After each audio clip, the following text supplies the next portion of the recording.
السلام علیکم ورحمۃ اللہ وبرکاتہ۔ بسم اللہ الرحمن الرحیم۔ اللہ کے نام سے شروع کرتے ہیں جو بڑا مہربان اور نہایت رحم کرنے والا ہے۔ پارہ نمبر 26 سورہ محمد صلی اللہ علیہ وسلم کی آیت نمبر 11 سے 20 تک ہم ترجمہ کریں گے اور تفسیر بھی، اور اس کی آیت نمبر 11 سے 15 تک تقریباً ذکر ہے نیک اور متقی لوگوں کا اور ہر اس عنایت کا جو ان پہ کی جائے گی آخرت میں، اور بتایا جا رہا ہے کہ وہ کیسے شان اور ٹھاٹھ سے جنت میں رہیں گے اور ان کو ہر چیز دی جائے گی جن کا وہ خیال کریں گے۔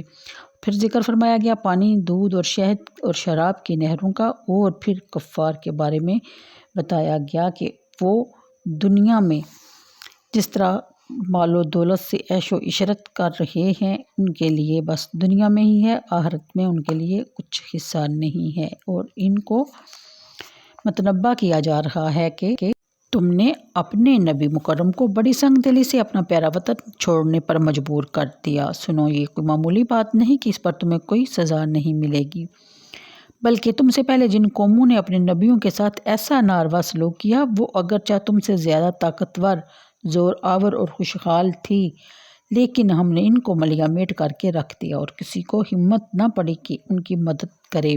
سن لو، اگر تم باز نہ آئے اور توبہ نہ کی تو تمہارے ساتھ بھی ایسا ہی سلوک کیا جائے گا۔ اگلی آیت میں بتا دیا کہ جس کے پاس اپنے رب کی طرف سے روشن دلائل ہیں اور ان کی روشنی میں زندگی کی مسافت طے کر کے منزل مقصود کی طرف بڑھتا چلا آ رہا ہے، اس کا انجام اس بدبخت کے انجام سے بالکل مختلف ہوگا جس کے برے اعمال اس کی نگاہوں میں خوشنما کر دیے جاتے ہیں اور وہ اپنی نفسانی خواہشات کی پیروی میں مگن رہتا ہے۔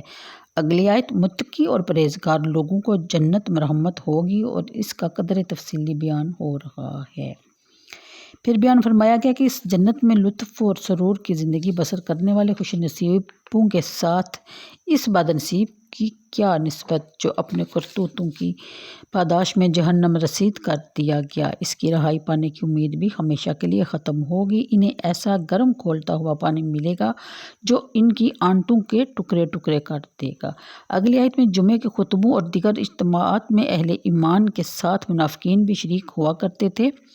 حضور صلی اللہ علیہ وسلم کی ارشادات طیبات اہل ایمان کو تو خماتاً گوش ہو کر سنتے اور اپنے دل میں انہیں محفوظ کر لیتے، لیکن منافقین حضور کے فرامین تو سنتے مگر ان کی طبیعت پر یہ بڑے گھراں گزرتے۔ جب محفل برخاست ہوتی تو صحابہ کرام سے پوچھتے کہ ابھی انہوں نے کچھ فرمایا ہے، ذرا بتائیے تو انہوں نے کیا فرمایا ہے، ہمیں تو یاد نہیں رہا، ہم تو کچھ سمجھ نہیں سکے۔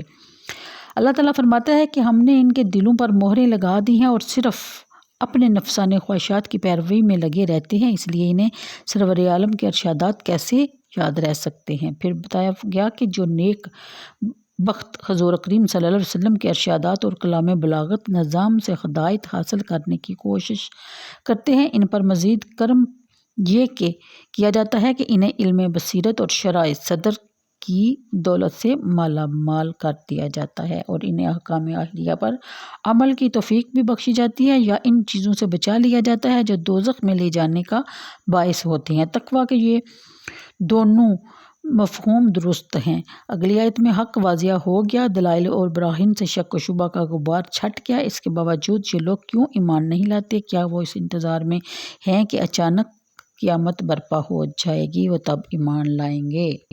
ایک روز نبی کریم صلی اللہ علیہ وسلم گفتگو فرما رہے تھے کہ ایک اعرابی آیا، اس نے پوچھا قیامت کب آئے گی؟ ارشاد فرمایا جب امانت کو ضائع کیا جائے گا۔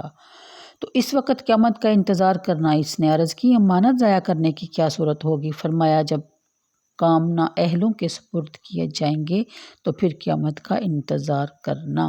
اپنے حکمرانوں کو دیکھ کر ہمیں تو ایسے ہی لگ رہا ہے کہ جیسے بس قیامت آئی کہ آئی۔ مزید یہ کہ نبی کریم صلی اللہ علیہ وسلم کا ایک اور جامع فرمان ہے جس میں ہم سب کے لیے عبرت کے ہزاروں سامان ہیں، ذرا غور سے سنیے۔ ترجمہ: رسول کریم صلی اللہ علیہ وسلم نے فرمایا کہ جب مال غنیمت کو باہم یعنی کہ آپس میں بانٹ دیا جائے گا اور امانت کو لوٹ کا مال سمجھا جائے گا اور زکوٰۃ کو تاوان خیال کیا جائے گا اور دنیاوی مقاصد کے لیے دینی تعلیم حاصل کی جائے گی، جب مرد اپنی بیوی کا فرمانبردار اور اپنی ماں کا نافرمان ہو جائے گا، جب وہ اپنے دوست کو قریب کرے گا اور اپنے باپ کو دور بھگا دے گا، جب مسجدوں میں طرح طرح کی آوازیں بلند ہونے لگیں گی، جب فاسق قوم کا سردار بن جائے گا۔ جب رذیل شخص قوم کا قائد ہوگا، جب کسی شخص کی عزت اس کی خوبیوں کی وجہ سے نہیں بلکہ اس کی شر سے بچنے کے لیے کی جائے گی، جب گانے والیاں اور گانا بجانا عام ہو جائے گا، جب کھلے بندوں شراب پی جائے گی، جب بعد میں آنے والے امت کے پہلے حضرات پر لعنت بھیجیں گے، اس وقت سرخ آندھی کا، زلزلہ کا، خسف اور مسخ کا انتظار کرو، یعنی قیامت سمجھو کہ آئی۔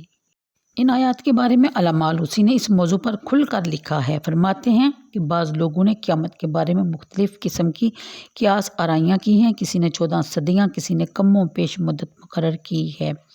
بعض نے فلسفہ یونان سے دنیا کی عمر 78 سال نقل کی ہے، بعض نے 36,000 برس۔ یہ سب تک بندیاں ہیں، اس پر کوئی دلیل نہیں۔ اس سے بھی زیادہ تعجب انگیز بات وہ ہے جو بعض اسلامیوں نے منقول کی ہے کہ قیامت 1407 ہجری میں قائم ہوگی۔ علامہ مصوف آخر میں لکھتے ہیں کہ یعنی تو جانتا ہے کہ عقل مند آدمی ایسے اقوال کی طرف التفات ہی نہیں کرتا۔ احتیاط اور یقین کا فیصلہ یہ ہے کہ قیامت کے وقوع پذیر ہونے کا صرف اللہ تعالیٰ جانتا ہے جو لطیف و خبیر ہے۔ ہمیں تو بس ہر وقت اس تیاری میں لگا رہنا چاہیے کہ کہیں ہم جہنم کا ایندھن نہ بن جائیں۔ اللہ تعالیٰ ہماری مغفرت فرمائے اور ہمیں نیک اور سیدھے راستے پہ چلنے کی توفیق اور ہدایت عطا فرمائے۔ آمین ثم آمین۔